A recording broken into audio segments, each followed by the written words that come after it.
All right, so it's review time, and this is not Money in the Bank because that's next.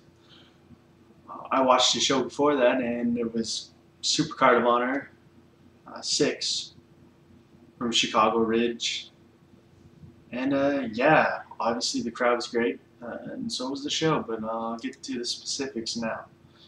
All right, our opener was Homicide versus Michael Elgin. Typical Homicide match in 2011. Just the one with Rhino was pretty good, but this one wasn't really.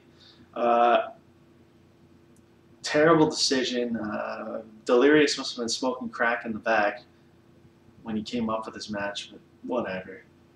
It was pretty much unnecessary. Homicide and Elgin should have been thrown into a four-way with Corino and Bennett or something. Even some jobbers. It would have been better to have a four-way spot this. All right, then we got Adam Cole and Kyle O'Reilly versus Lancelot and Harlem, the Bravado brothers. This should have been the opener easily. This match is fucking really good. Uh, these guys, yeah, Kevin Kelly mentioned young Edge, Christian, and the Hardy Boys. Yeah, this match is pretty as close to that as you can get, I think. Uh, Lance and Harlem, they're great. They came out. They were gonna talk about their grandmother or something. And Colin O'Reilly's music cut them off, which is good because they've kind of been doing that for a long time. This is like shut up and fight. So yeah, it was good. With the Bravados, you either gotta love them or love to hate them. So they definitely do their job. Colin O'Reilly are just good workers. Colt can talk. O'Reilly should never be given a microphone because it makes him look less intimidating, like Roderick. So yeah, I don't know. Yeah. This was a really good match. One of the most unique things about the match was probably the Bravado's attire. You have to see it to believe it. It's fucking ridiculous, but it's hilarious at the same time. You had, I believe it was Harlem, doing the Samoa Joe chop to the back, kick to the chest, knee combination, and then like mocking Joe, but he hit it really weak, so it's kind of funny because Joe is overly stiff and almost kills people. And, yeah. It's the opposite. Cole and O'Reilly were kind of all business. They just continue to grow as a team. Great tag offense. Just boom, hitting stuff out of nowhere.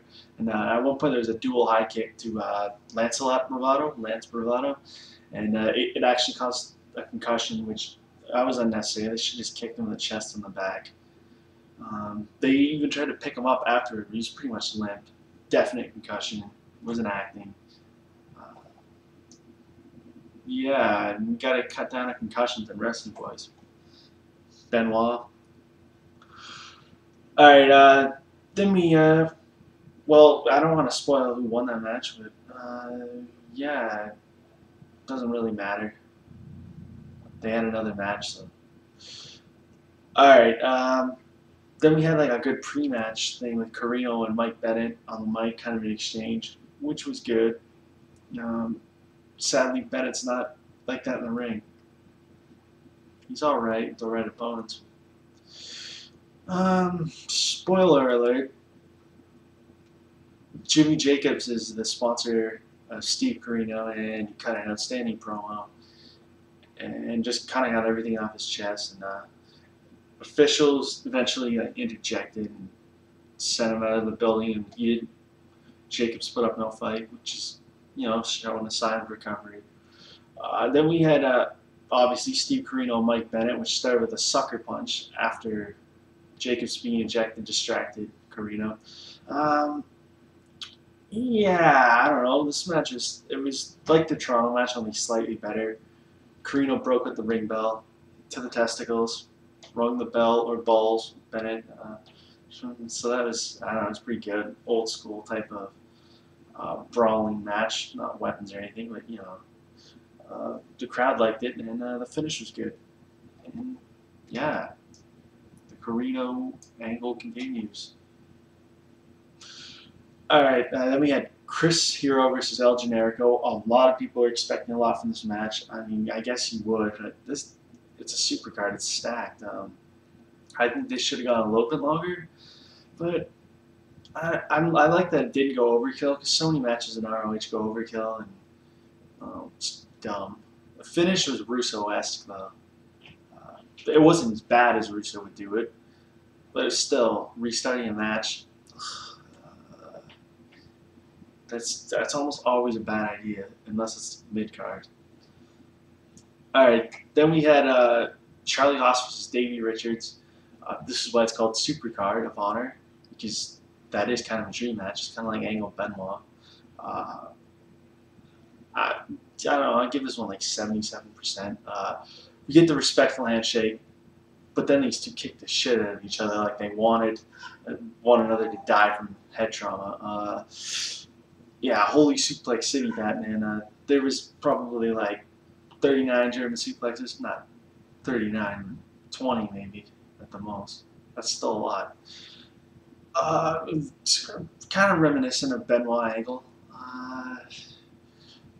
Very good match, not great like Benoit versus Angle, but yeah, like I said, 77%. Then we had Claudio Castagnoli versus Shelton Benjamin. This was a very solid match. It could have been better, but I was actually kind of expecting this. It's just I don't know. Benjamin has always been good, but he's never been great as a singles wrestler unless he's facing like Generico or something. So I would keep him. I would keep him. I put him in singles matches every once in a while, but mostly tag. But still, really good match. Yeah, Charlie Haas and the Hero came out of ringside. Haas is like, he's nuts, man. He sounds like Christian Bale going on a tirade at ringside. Get the fuck up, kick his ass, stop him from breathing. All kinds of crazy shit. It's cool, but it's kind of scary. Kind of reminds me of Benoit. Yeah, 70% for this match. So it was obviously a solid match. Just I can understand why people wanted to be better. But then we had Christopher Daniels versus Colt Boom Boom Cabana, the hometown boy in Chicago. For story progression, this was good. We got an art of wrestling chant. Now just went over some stuff. Cabana cuts a promo trying to goad Daniels into defending the, or not defending the title, sorry, into saying he didn't need Truth at ringside. So obviously he can make the match more even. And Daniel's like, no, saying like he wants Truth there. So Sinclair said he doesn't, and Truth was gone. This match wasn't pointless because, like I said, it did progress kind of a storyline, which basically Corino saved Cabana. And he got his ass kicked by House of Truth for doing it. Not a great match, but it was okay. Then we had a Chicago street fight, which is an excellent match. The All Night Express, Kenny King and Red Titus versus Jay and Mark, the Briscoes. This match got violent real quick. It was basically, there was a huge spot within probably 60 to 90 seconds at the most. Just great stuff. You didn't really see any of the big spots coming. Everything was kind of unpredictable and exciting and violent, but lots of crazy stuff. Table spots and there was ladders. At one point, the Briscoes wrapped the chain around Kenny King's neck. Oh yeah, and then clipped another chain to it like a pit bull because they raised pit bulls, and they lynched him over the top rope. If lynching a black man doesn't get you heat, nothing will. I mean, maybe the deep south. It gets you some cheers, man. You think Kenny King would be done, but he came back more violent than ever. Red Titus looked great in this. Damn, people just took a beating in this. This was just crazy. Doomsday Device, frog elbow at the ladder. Wow. Rhett getting like blasted through the table. And then there was a great finish, and it made both teams look strong. I'm not going to spoil it for you. You should watch it. It's better when you don't know. Although lots of us read spoilers. The A and X are basically men now. They're equal to the Briscoes, and in my opinion, the Briscoes are at their all-time best. Some people would say no, but before they were just flips and stupid, nonsensical shit mixed in with their wrestling. And it was I don't know. It's hard to take him serious sometimes. 82%. Strong match of the year candidate. All right, at least for North America. Then we had a Ring of Honor World Championship. Challenger Roderick Strong with Truth Martini versus Eddie Edwards, the champ, of course. Wow, this was, you had the code of honor, the handshake, and before the handshake was done, Roderick throws the flying knee and almost pins Edwards.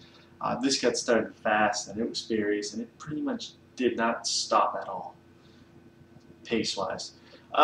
This was the old Roderick, I kill people strong. He kicked the fuck out of Edwards, kicked his head in.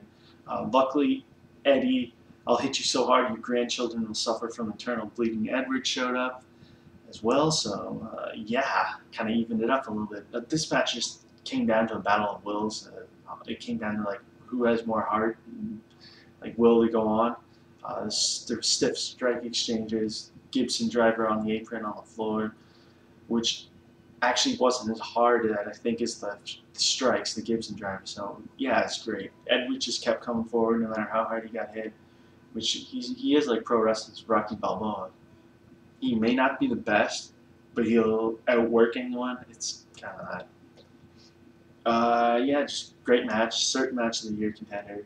I also give this 82%, and I say it's better than their Manhattan Mayhem 4 match. It definitely could have been cut down 5, 6, 7 minutes, and it still would have been great. But you know, that's what the ROH fans are used to. They'd probably be let down in a short match or something. But yeah, me prefer a little bit shorter when it's that fast pace. Sorry. Overall, I give this 9 head kicks out of 10, which is pretty fucking good. And that's the end of my review. And be back with Money in the Bank late tonight or tomorrow. The review. I might space it out so it gets more views. Yeah, you guys have a good time.